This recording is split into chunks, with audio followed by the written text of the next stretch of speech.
Hello and welcome to the To Be Honest Review. I'm your honest reviewer, trust me, honest. I know I said that I'd only take on WWE month by month, but I don't think this Raw could have waited till the end of this month. This Raw deserved its own video. This Raw freaking sucked. It sucked bad. This Raw was probably the worst of last year. I don't count it this year yet, because this year hasn't taken off yet. I don't know what next week's gonna bring. Heck, I don't even know what SmackDown's gonna bring. Heck, I barely pay attention to SmackDown. But, yeah. Raw freaking sucked. There were about 5 points. Well, 4 points, and one was on Wednesday. The 4 points from Monday was the announcement at the beginning, the punishment matches, the Ascension stuff, and then, well, the Ascension / commentators, and then the ambulance match with Dean Ambrose and Bray Wyatt. I think I predicted who was going to win from the last video. But let's start off with the first thing. Seth Rollins has been added to the match at the Royal Rumble. The match versus Brock Lesnar and John Cena. And I had heard from reports that he was added because it was originally going to be the selling point, not the Royal Rumble.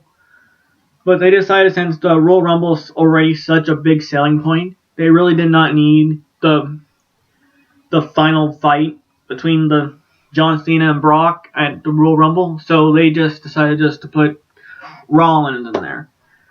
And my opinion on that is that either Rollins is going to be knocked down, we won't see him through the whole match, but then at the end of the match, whoever won will probably still be kind of beaten up.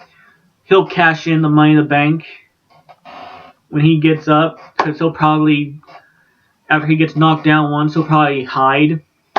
So Brock Lesnar versus John Cena will be the main point of this match, but Rollins will end up winning even if he loses the triple threat, because he'll probably cash in that night.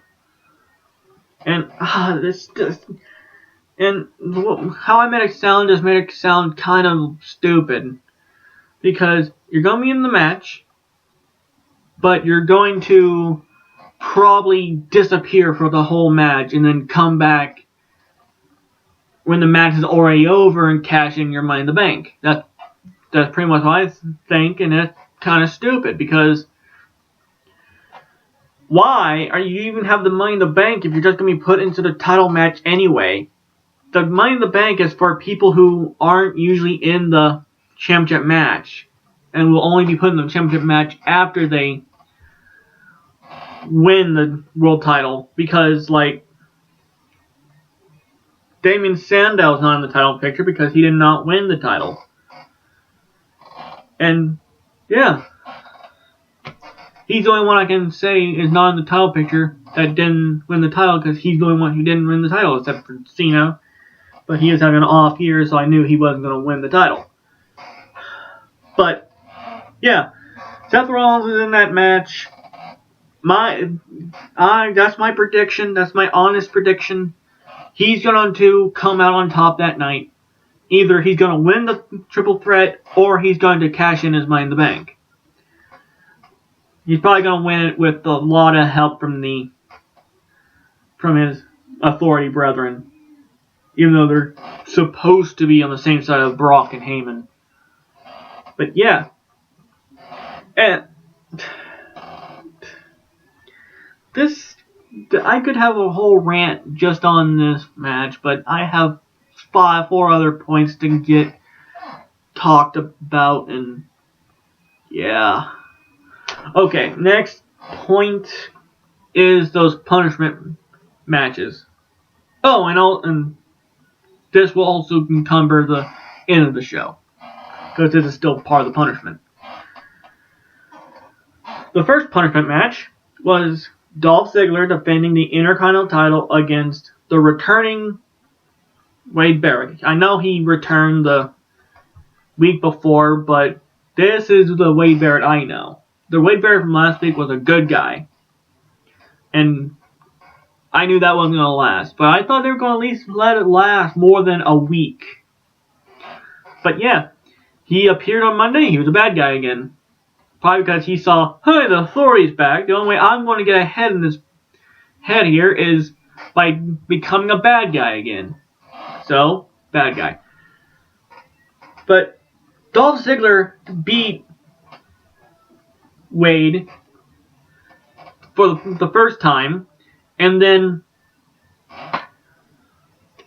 Kane came out and said, it slipped my mind, but this is a 2 out of 3 falls match. So let's get the second fall started. And Dolph turns around. If I remember correctly, he gets beaten up and then Wasteland. And then 1, 2, 3, Barrett wins the second fall. Then Dolph does his comeback. He's coming back. He's about to hit Wade with his finisher, I'm guessing. With a zigzag, I'm guessing. About to set it up. And then Kane gets on the apron. And Dolph, I think, super kicks him. And knocks him off the apron. But then he turns right around into Bullhammer. And he loses the Intercontinental title. Kane had already made this a 2 out of 3 falls match. He did not need to stay out there. I know that Dolph may have kept the title, which would have probably been a bad way to... would have been bad to fire him if he had to still have the title. And also, I also heard he was on the out WWE because Dolph had signed up to be in a stand-up to do a stand-up routine. I didn't know. I didn't know he had a stand-up routine. I knew Mick Foley had one, but I didn't know Dolph had one. But at least he has something to fall back on. But I don't think this firing is permanent. At least I hope to freaking heaven it's not. But anyway. And then the next punishment match was with Rowan. Well, Rowan isn't really that big of a deal for me. I mean, the commentators had named him. I guess that was supposed to be there's something that we're supposed to care about him. Big Red. Yeah, he's Big Red. He's a gum. But seriously, I didn't find any reason to care about Rowan, even after he was fired, because he was technically jobbing out every week. He's the only one on Team Cena who didn't do anything big after they won. In fact, every match he went into after Survivor Series, he lost. Like, I thought he was going to win the TLC because they said he was a genius. I thought he was going to make something creative, but no. Building blocks. That's creative. And on this night, they made him even more of an idiot because he couldn't, oh heck, I could even see that he wasn't going to get anywhere with those two as referee. If I was supposedly as smart as Rowan is supposed to be, I would have got out of the ring and grabbed a chair and then got back in the ring. And then just started swinging that chair like a baseball bat. And just clobbering all three of them. I would have got disqualified, but I would probably have guessed I was not going to win that. I would have probably guessed I wasn't going to win that. So I would have just grabbed a steel chair and just started swinging at everybody and everything in that ring. Boom, boom, boom. Probably took a couple of chair shots for Harper, but heck, take them all out. Take all three of them out. And then leave. Take the chair with you, because probably Kane's going to come down that ramp next. I would have hit him too. But yeah, I didn't really care that he was fired at the end of Raw because he wasn't really doing anything big except for being a big guy who makes the other big names bigger than his look good. But yeah, like he jobbed out to Bray Wyatt. He usually jobs out to Luke Harper. Oh heck, there was about 2 weeks where we didn't see him. And yeah. So we were supposed to care that he was fired along with Ryback and Dolph, but I didn't really see it that way. And speaking of Ryback, his punishment match was a freaking handicap match. We haven't seen one of those in a while, have we? We didn't see those at all last year. I'm tired of those, if you can't tell. Because it's always the same thing. Bad guys get in the head, good guy loses, and gets beaten up. There's no more to that than that. No more to that than this. From the authority standpoint, there's nothing more to a handicap match more than this. I mean, last year, the good guys won a few times. But no, not all the time. Just a few matches. But mostly those ended in no disqualification. Which I thought a handicap match was no disqualification. And usually the person who got them disqualified was in the match. So that doesn't make any sense either. But anyway, he lost to 2 curse stomps and that was it. And like with Dolph, this was originally supposed to be Ryback versus Seth Rollins. But Seth Rollins can't be in a singles match, so handicap match. Kane and Seth, and that's the team I'm very, very much sick of seeing. And the only good part of that match was seeing Ryback shell shock Kane. Yeah. And the firing, I'm going to miss Ryback and Dolph. Like I said, I want to sound like a heartless dick, but I don't really care that Rowan was fired because, like I said, he hadn't done anything yet. The only thing he had done was fight Big Show and lose and Big Show looked very down in that match. That's all Eric Rowan did. He did make everybody else look good that fought him, but he hadn't fought anyone who made him look good. Because they had really never put him in a singles match against anyone. But, yeah. Ryback was in the middle of a feud with Rusev. Why fire him? I'll get to the interview with near the end of this show.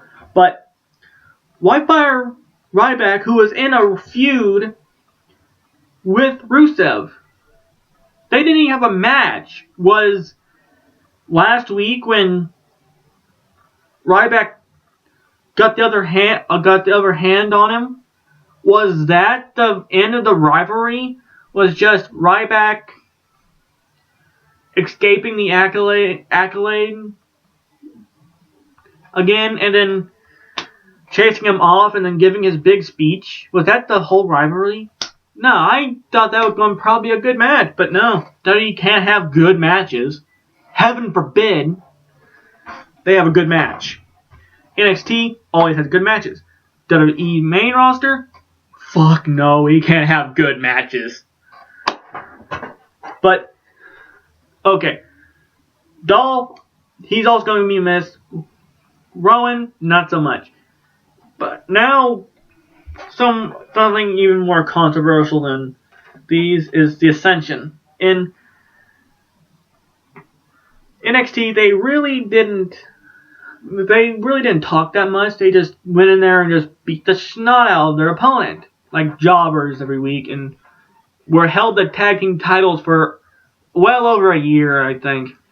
But then they come on to Raw, and I'm guessing that I'm actually thinking that their interview was actually told to them what to say before they went out there, because they didn't look that comfortable saying this stuff either. I think somebody wrote this stuff for them, and if you're wondering, everything on this night was pretty much rewritten by Vince. He's not a writer. Oh heck, a former story writer says that most of the storylines got nowhere because Vince was the one on the creative head. And I'm not even talking about Vince Russo, Vince McMahon. And he's the head potato, I guess. But yeah, why? What the heck?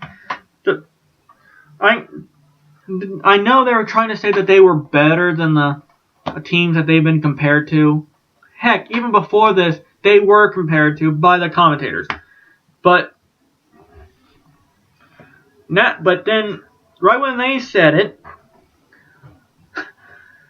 they were better, all heck broke loose. And I get it. Hawk is dead, and I mean no disrespect.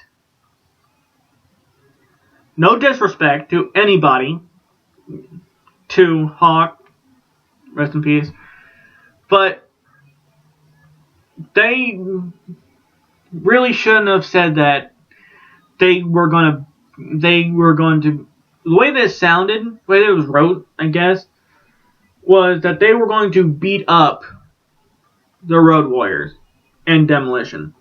But that's what really was kind of bad. That's how I took this interview. That's how I took that interview. And I'm pretty sure that's the way it went. That's the way I think the creative thing for this interview went like, hey, you guys have been said to be just like the Road Warriors and Demolition. Go out there and say that you could beat them up, but Hook's dead. We will have a lot of people ticked off about that. Oh, they'll be fine. But no, everybody got ticked off, and yeah. And the commentators were even worse. And I know I'm probably going to get a lot of talk for what I just said, but the commentators kind of made the situation worse. That's why I usually mute Raw at points during matches. It makes a whole Raw a lot more tolerable, but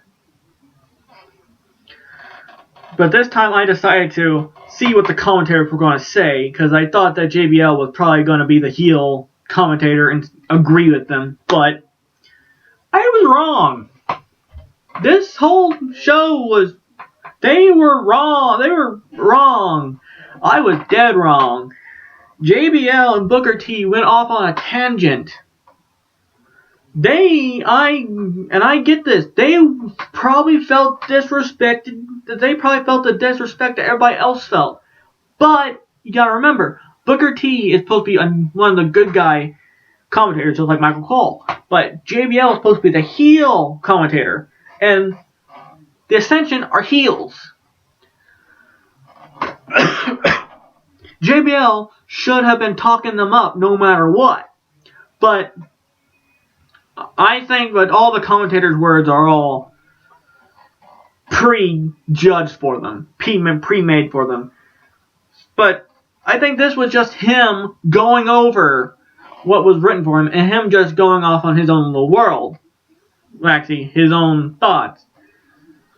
But you can't come back from this. He said that, oh, these guys are nothing. These guys are just fighting jobbers. These guys are just fighting people that no one's heard about. They probably just went to the Gulf Coast and found them floating on a raft. You see, that's not something you really want to say since you're a heel commentator. Like, when MVP brought in a jobber and gave him like a backstory, JBL, when he was a commentator for SmackDown, would always agree with what MVP said. Like with Chicken Noodle Jr., He said, "Oh, I used to fight his dad, Chicken Junior Senior, Chicken Noodle Senior, all the time in Madison Square Garden." How old are you?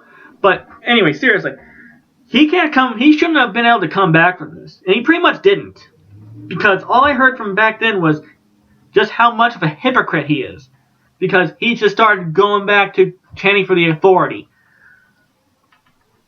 You cannot recover from that, but he tried to. So kudos, you tried. That's all that matters. It sucked, but that's all that mattered. And something else that happened that night was after the Emblems match. This was another time that I kept it from muted, was during this match. And I did not hear the fans chanting, "This is awesome." I did not hear them chant that once in that match. I heard like maybe one guy yelling throughout the whole match. And he didn't yell that. He said, "Use the tables" once, a couple of times. Use the chair. But no one said, "This is awesome." But after the match, JBL said, "I have to agree with the whole WWE universe. That was awesome."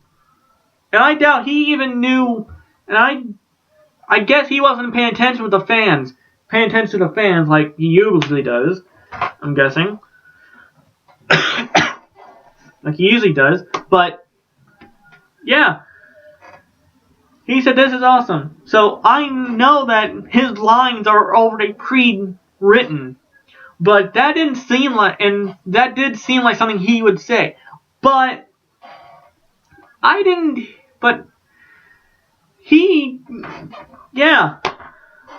lost my train of thought, because he went off his own little tangent during the Ascension match because of what they said. But then he went back to saying what they had written down for him to say.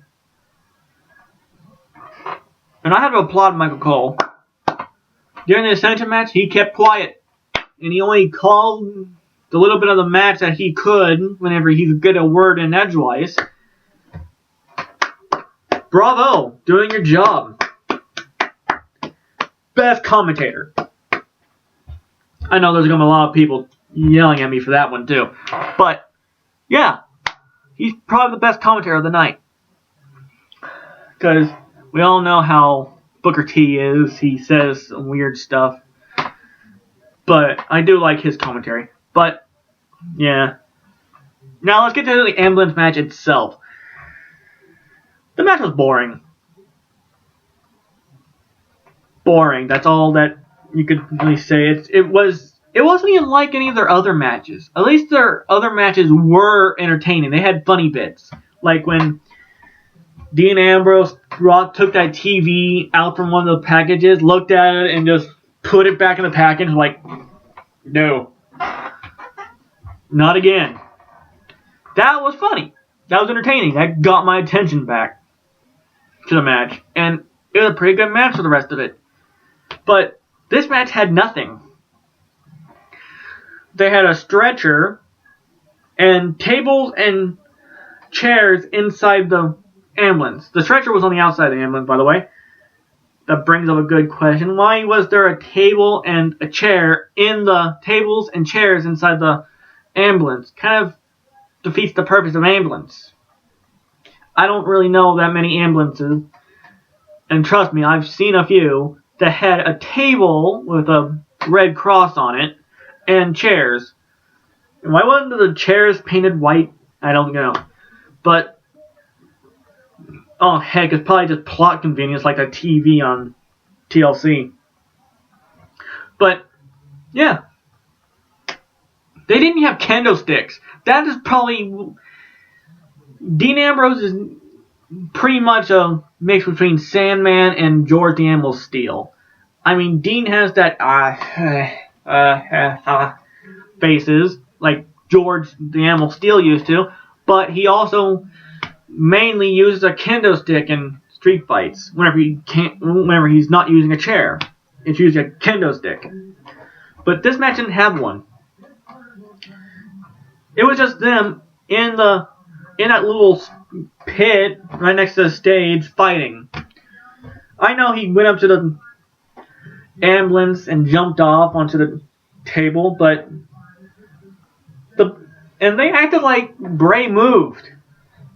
Because Bray was the first up and then hit Sister Abigail. Yeah, he was put through the table and he's the one who scored his finisher. I know, it's probably just like the RKO and came out of nowhere. But remember, he was supposedly more hurt than Ambrose. But then Bray was like smiling that wicked smile, like he just he was just Cactus Jack he was just like Cactus Jack if he just found a barbed wire baseball bat or barbed wire 2x4, whatever it was, under the ring. But then he tried to put Dean in the back of the ambulance, and he thawed out, at least. And then he got back out and was hit by another Sister Abigail to the floor. And then Bray won, like I predicted. But yeah,